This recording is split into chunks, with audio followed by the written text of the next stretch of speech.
Hi everyone, welcome to high foods. நேற்று morning நாங்கள் first time எங்கள் அம்மா வீட்டுக்கு ஈத் செலிப்ரேட் பண்ணுறதுக்கு கிளம்பிட்டு இருந்தோம். அதனோட பிளாக் போஸ்ட் தான் இன்றைக்கி பார்க்க போகிறீங்க. அங்கே போகும்போது ஹை ஃபுட்ஸோட ஃபிக் ரோல்ஸ், வேர்க்கடலை, ஈச்சப்பழம் லட்டு, மசாலா பொரி, அப்புறம் எங்கள் பெரியப்பாக்கு வந்து 5 மருந்து பொடி சாப்பிட்டு சளி தொல்லை ரொம்பவே கம்மியாக இருக்குது அப்படின்னு சொன்னாங்க. ஸோ அதையெல்லாம் எடுத்துகிட்டு போயிட்டு இருந்தோம். நேற்று போனோன்னே ஃபஸ்ட்டு பசங்க வந்து ஈதி வாங்கிட்டாங்க. அவங்களுக்கு அது செம்ம ஹாப்பியான ஒரு மூமெண்ட். அண்ட் நானும் எங்கள் அம்மாவை வாழ்நாளில் ஒரு 100 டைம்ஸ் கூட இது வரைக்கும் நான் பார்த்துருக்க மாட்டேன்.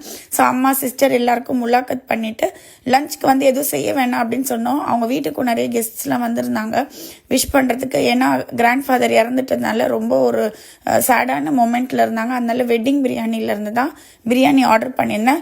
அந்த பிரியாணி ஆர்டர் பண்ணதே ஒரு பெரிய குழப்பமாயிருச்சு. ஏன்னா நாங்கள் பேமெண்ட் பண்ணணும், அவங்க ஃபோன் ஸ்விட்ச் ஆஃப் ஆகிட்டு அதுக்கப்புறமா வந்து போர்ட்டர் புக் பண்ணி தான் நான் ஆர்டர் கன்ஃபார்ம் பண்ணேன்.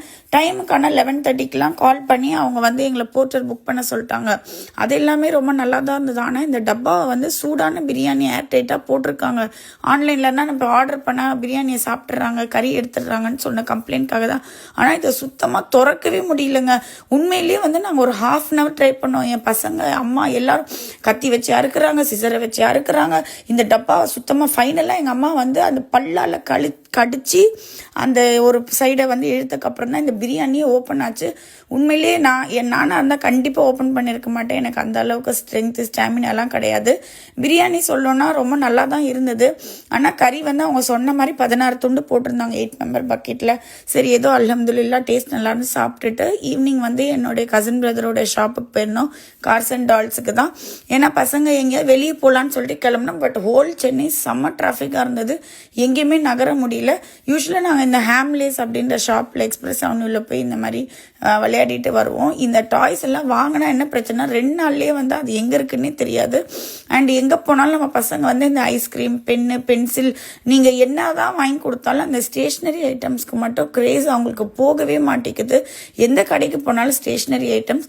ஃபைனலாக நான் வரும்போது பிரியாணி எல்லாம் எடுத்துகிட்டு வந்துட்டேன். ஏன்னா அம்மா, சிஸ்டர், என்னுடைய ஸ்டெப் ஃபாதர் யாருமே வந்து பிரியாணி அந்தளவுக்கு விரும்பி சாப்பிட மாட்டாங்க. நான் ஏன் பசங்களுக்கு பிரியாணினா அப்படி ஒரு கிரேஸ். மிச்சம் மீதி இருக்கிற எல்லா பிரியாணியும் காலி பண்ணிவிட்டு எங்கள் அம்மாவும் வந்து ஏன் பூரி, பாயாசம்லாம் நீங்கள் உங்கள் வீட்டில் செய்யவே மாட்டீங்க அப்படின்னு ரொம்ப ஃபீல் பண்ணாங்க. வளர்கிற பசங்களுக்கு எதுவுமே தர மாட்டேங்கிறீ அப்படின்னு. நாங்கள் வந்து எங்களுடைய ஃபுட்டில் ஆயில் கண்டென்ட்டை கட் பண்ணோம் அப்படின்னு சொல்லி பூரி சாப்பிட்றதே நாங்கள் விட்டுட்டோம். அவங்க வீட்டுக்கு போனால் தான் சாப்பிடுவோம் எப்பயாவது. And white sugar based items எல்லாம் சாப்பிட்றது இல்லை. இது வந்து அவங்க வீட்டிலேருந்து எனக்கு பெட்ஷீட் கொடுத்துருந்தாங்க. எனக்கு பெட்ஷீட் வாங்கவே டைம் இல்லை. இந்த வீட்டுக்கு வந்து டேபிள் கிளாத்து எதுவுமே வாங்க டைம் இல்லை. ஸோ எல்லாம் வாங்கி வச்சுருந்தாங்க. இதையெல்லாம் வாங்கிட்டு நாங்கள் வீட்டுக்கு வந்துட்டோம். நேற்று நைட் வரவே 12